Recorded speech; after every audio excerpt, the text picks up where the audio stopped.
ప్రతి విషయంలోనూ రాజకీయమే. పార్టీల మధ్య ఈగోలు, పంతాల కారణంగా అభివృద్ధి కార్యక్రమాల అమల్లో తీవ్ర జాప్యం జరుగుతోంది.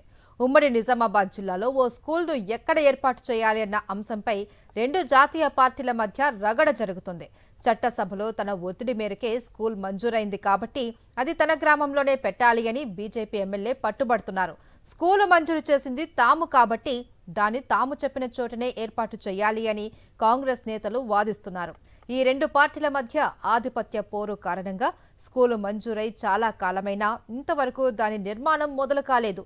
దీనిపై ప్రజల్లో తీవ్ర అసంతృప్తి పెల్లుబుకుతోంది. నిరుపేద విద్యార్థులకు మెరుగైన విద్యను అందించాలన్న లక్ష్యంతో తెలంగాణ ప్రభుత్వం ఇంటిగ్రేటెడ్ స్కూళ్లను ఏర్పాటు చేస్తోంది. ఉమ్మడి నిజామాబాద్ జిల్లాలోని ఆర్మూరు అసెంబ్లీ నియోజకవర్గానికి ఓ స్కూల్ను మంజూరు చేసింది. ఏడాది క్రితమే స్కూల్ మంజూరు చేశారు, కానీ ఇంతవరకు నిర్మాణం మొదలు కాలేదు. దానికి కారణం లేకపోలేదు. స్కూల్కు భూసేకరణ విషయంలో కాంగ్రెస్ బీజేపీల మధ్య అభిప్రాయ భేదాలు రావడంతో ఒక్క అడుగు కూడా ముందుకు పడడం లేదు. రాష్ట్రంలో మిగతా ఇంటిగ్రేటెడ్ స్కూళ్ల నిర్మాణం శరవేగంగా జరిగిపోయినా ఆర్మూర్ స్కూల్కి మాత్రం బాలారిష్టాలు తీరలేదు. స్కూల్ని తన స్వగ్రామమైన అంకాపూర్ శివారులో ఏర్పాటు చేయాలని ఆర్మూర్ ఎమ్మెల్యే రాకేష్ రెడ్డి పట్టుబడుతున్నారు. అయితే కాంగ్రెస్ నియోజకవర్గ ఇన్ఛార్జ్ వినయ్ రెడ్డి మాత్రం ఈ స్కూల్ను ఆర్మూర్లోని ప్రభుత్వ డిగ్రీ కాలేజీ, జూనియర్ కాలేజీల సమీపంలో నిర్మించాలని డిమాండ్ చేస్తున్నారు. అసెంబ్లీలో తన పోరాటం వల్లనే స్కూల్ మంజూరైందని, అది తాను పోరాడి సాధించిందని బీజేపీ ఎమ్మెల్యే రాకేష్ రెడ్డి అంటున్నారు. కాంగ్రెస్ నేతల వాదన మరోలా ఉంది. స్కూల్ను మంజూరు చేసింది కాంగ్రెస్ ప్రభుత్వమేనని, అందరికీ అందుబాటులో ఉండేలా ఆర్మూరు పట్టణంలోనే నిర్మించాలని కాంగ్రెస్ నేతలు పట్టుబడుతున్నారు.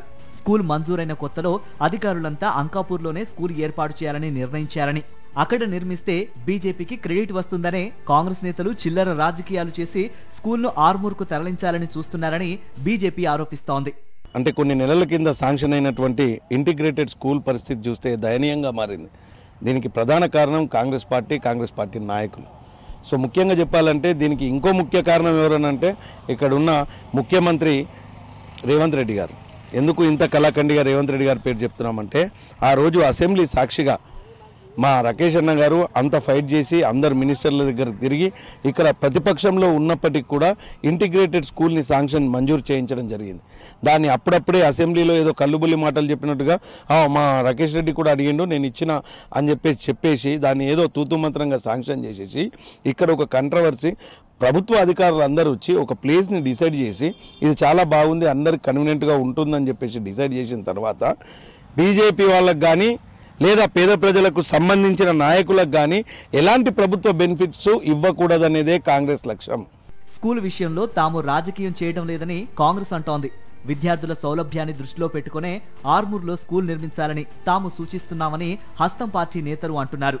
అన్నిటికంటే ముందు మనది రెవెన్యూ డివిజన్, మళ్ళీ అందులోనే ఆర్టీసీ బస్టాండ్, మనకు ఆర్టీసీ బస్టాండ్ తర్వాత 100 పడకల ఆసుపత్రి, అన్నిటికీ మనకు ఆహ్లాదకరమైన ప్లేస్ కాబట్టి మనకు స్కూళ్ళు, కాలేజీలు అన్నిటికీ అందుబాటులో ఉంటాయి. రేపు తెల్లారు ఏమైనా జరిగినా కానీ మనకు అన్నిటికీ అందుబాటులో ఉంటాయి కాబట్టి మనకు ఖచ్చితంగా ఇంటిగ్రేటెడ్ స్కూల్ కానీ ఏర్పాటు చేయాల్సింది ఆర్మూర్ పిప్రి మధ్యలోనే జరగాలి. ఆర్మూర్కి 3 కిలోమీటర్ల దూరంలో ఉన్నది కాబట్టి అక్కడే ఇంటిగ్రేటెడ్ స్కూల్ జరగాలి ఖచ్చితంగా. ఇది అంకాపూర్ మున్పిల్లో దాటితే మాత్రం కరెక్ట్ కాదు.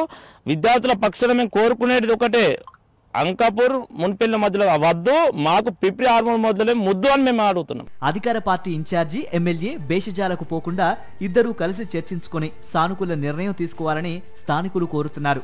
ఇద్దరు నేతలు ఏకాభిప్రాయానికి వచ్చి స్థలం ఎంపిక చేస్తే వచ్చే విద్యా సంవత్సరం నుంచి తరగతులు ప్రారంభమయ్యే అవకాశం ఉంది. స్థలం ఎంపికపై పట్టు విడకపోతే వచ్చే విద్యా సంవత్సరానికి కూడా ఇంటిగ్రేటెడ్ పాఠశాల అందుబాటులోకి రాకుండా పోతుంది. మరో నియోజకవర్గానికి ఈ పాఠశాలను తరలించే ప్రమాదం కూడా ఉందని ఆర్మూరు వాసులు ఆందోళన చెందుతున్నారు.